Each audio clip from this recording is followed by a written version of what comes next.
কেমন প্রেম ছিল হযরত বেলালের, কেমন প্রেমিক ছিলেন হযরত বেলাল।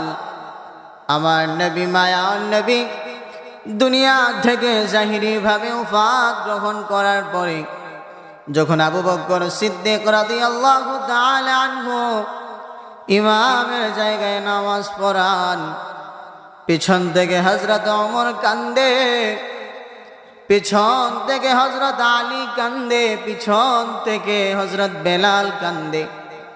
সকল সাহাবারা পিছন থেকে কান্না করে আর মনে মনে বলে, আগে যখন আবু বকর সিদ্দিক রাদিয়াল্লাহু তাআলা আনহু যায় নামাজের মধ্যে ইমামের জায়গায় দাঁড়াতেন, তখন মনের মধ্যে একটা স্বস্তি পেতাম, এই ওয়াক্তের মধ্যে নবীজি হয়তো আসে নাই, পরের ওয়াক্তে হয়তো নবীজি ইমামের জায়গায় দাঁড়াবেন।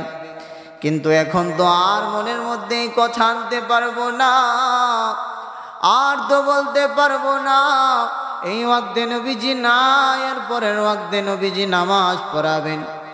এমনি ভাবে নামাজ শেষ হওয়ার পরে হযরত বেলাল রাদিয়াল্লাহু তাআলা আনহু ডাক দিয়া বলে, আবু বকর, ওরে আবু বকর, আমারে বিদায় দাও, আমারে বিদায় দাও, আমি আর মদিনার জমিনের মধ্যে থাকতে পারবো না। আবু বকর সিদ্দিক রাদিয়াল্লাহু তাআলা আনহু ডাক দিয়া বলে, বেলাল, ওরে বেলাল, তোর কিসের অভাব? তুই কেন মদিনার মধ্যে থাকবি না? আমারে বল, বাইতুল মাল থেকে আমি তোর মাসিক বেতনের ব্যবস্থা করে দিব। হযরত বেলাল রাদিয়াল্লাহু তাআলা আনহু ডাক দিয়া বলে, আবু বকর, আমার যেই অভাব সেই অভাব তুমি পূরণ করতে পারবানি। আবু বকর ডাক দিয়া বলে, বল তোর কিসের অভাব, আমি একটু শুনি। বেলাল ডাক দিয়া বলে, আবু বকর, আগে আমি আজান দিলে নবীজি নামাজের মধ্যে আসতেন, আজকের পর থেকে আমার নবী নামাজের মধ্যে আসবেন না, আবার এই অভাবটা তুমি পূরণ করে দিতে পারবানি রে আবু বকর। আবু বকর সিদ্দিক রাদিয়াল্লাহু তাআলা আনহু ডাক দিয়া বলে, বেলাল, তোর কি নবীজির জন্য একাই মায়া হয়? আমরা কি নবীজির জন্য মায়া হয় না? আমরা কি নবীরে ভালোবাসি না? আবু বকর রে বেলাল ডাক দিয়া বলে, আবু বকর, নবীজির রওজা দেখলে তুমি আবু বকর সহ্য করতে পারো, আমি বেলাল সহ্য করতে পারি না। আবু বকর, আমারে বিদায় দেও, আমারে বিদায় দেও, আমি আর মদিনার জমিনের মধ্যে থাকতে পারবো না। এই কথা বলিয়া হযরত বেলাল রাদিয়াল্লাহু তাআলা আনহু মদিনা শহর ছাড়িয়া দামেস্কের মধ্যে চলে যান।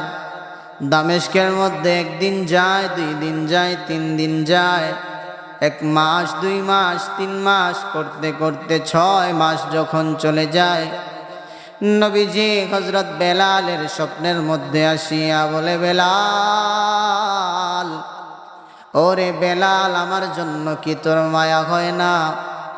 আমার রওজা আবু বকর জিয়ারত করে, আমার রওজা ওমর জিয়ারত করে, আমার রওজা ওসমান জিয়ারত করে, আমার রওজা আলী জিয়ারত করে, তুই বেলাল আমার রওজা জিয়ারত করস না?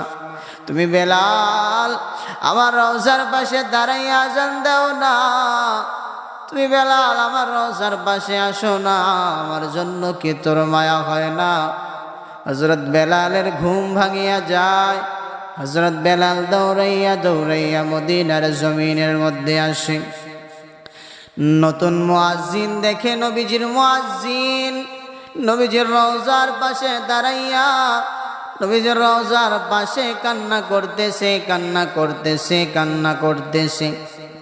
এমত অবস্থায় মদিনা শহরের অলিতে গলিতে খবর পৌঁছে যায়, নবীর মুয়াজ্জিন মদিনার মধ্যে এসেছে, নবীর মুয়াজ্জিন মদিনার মধ্যে এসেছে, নবীর মুয়াজ্জিন নবীজির রওজার মধ্যে এসেছে। হযরত বেলালের পাশে যখন সকল সাহাবারা দৌড়াইয়া চলে আসলেন, আসার পরে হযরত আবু বকর সিদ্দিক রাদিয়াল্লাহু তাআলা আনহু বেলালের পাশে দাঁড়াইয়া কান্না করিয়া করিয়া বলে, ওরে বেলাল, মদিনা শহরের মধ্যে তো দিন আমরা একসাথে থাকলাম, মদিনা শহরের মধ্যে তো দিন আমরা থাকলাম, আমরার জন্য কি তোমার মনে মায়া হয় না? হযরত বেলাল রাদিয়াল্লাহু তাআলা আনহু ডাক দিয়া বলে, আবু বকর, তোমাদের কথা মনে হয় আমার নবীজির রওজা আমি সহ্য করতে পারি না, নবীজির রওজা দেখলে আমি বেলাল নিজেরে ঠিক রাখতে পারি না, এই জন্য আমি বেলাল মদিনার মধ্যে আসি নাই। হযরত আবু বকর সিদ্দিক রাদিয়াল্লাহু তাআলা আনহু ডাক দিয়া বলে, বেলাল, ওরে বেলাল, কতদিন হয় তুমি বেলালের কণ্ঠে আজান শুনি না, আমরার একটু আজান শোনাও, আমরার একটু আজান শোনাও, আমরার কলিজাটা ঠান্ডা করো। হযরত বেলাল বলে, আবু বকর, আমারে আজান দেওয়ার কথা বলিও না, যে আজান দেওয়ার পরে আমার নবীজি ইমামের জায়গায় দাঁড়াবেন না, ওই আজান আমারে দিতে বইল না। মুরব্বী একজন সাহাবী ডাক দিয়া বলে, আবু বকর, এইভাবে বললে বেলাল আজান দিবে না, বেলাল আজান দিবে না, যাও দৌড়াইয়া যাও, দেখো কোথায় ইমাম হাসান, কোথায় ইমাম হুসাইন। ডাক দিয়া বলো, ইমাম হাসান আর ইমাম হুসাইন যদি বলে বেলাল আজান না দিয়ে থাকতে পারবে না। হযরত ইমাম হাসান ইমাম হুসাইন যখন আসলেন, আসার পরে ডাক দিয়া বলে, নানার মুয়াজ্জিন, ও নানার মুয়াজ্জিন, কোথায় ছিলে রে এতদিন, কোথায় ছিলে?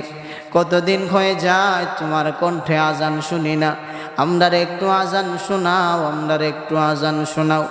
হযরত বেলাল ডাক দিয়া বলে, ইমাম হাসান ইমাম হুসাইন সবার কথা ফেলতে পারলেও তোমাদের কথা আমি ফেলতে পারবো না।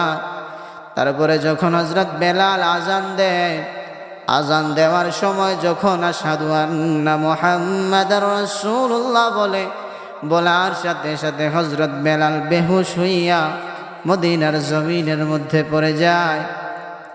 পড়ে যাওয়ার পরে কিছুক্ষণ পর যখন হযরত বেলালের জ্ঞান ফিরে, বেলাল হাও মাও করিয়া কান্না করিয়া বলে, আমারে আজান দিতে বইল না, আমারে আজান দিতে বইল না, যে আজান শুনলে আমার নবীজি মদিনার জমিনের মধ্যে, যে আজান শুনলে আমার নবীজি ইমামের জায়গার মধ্যে দাঁড়াবেন না, ওই আজান তোমরা আমারে দিতে বইল না।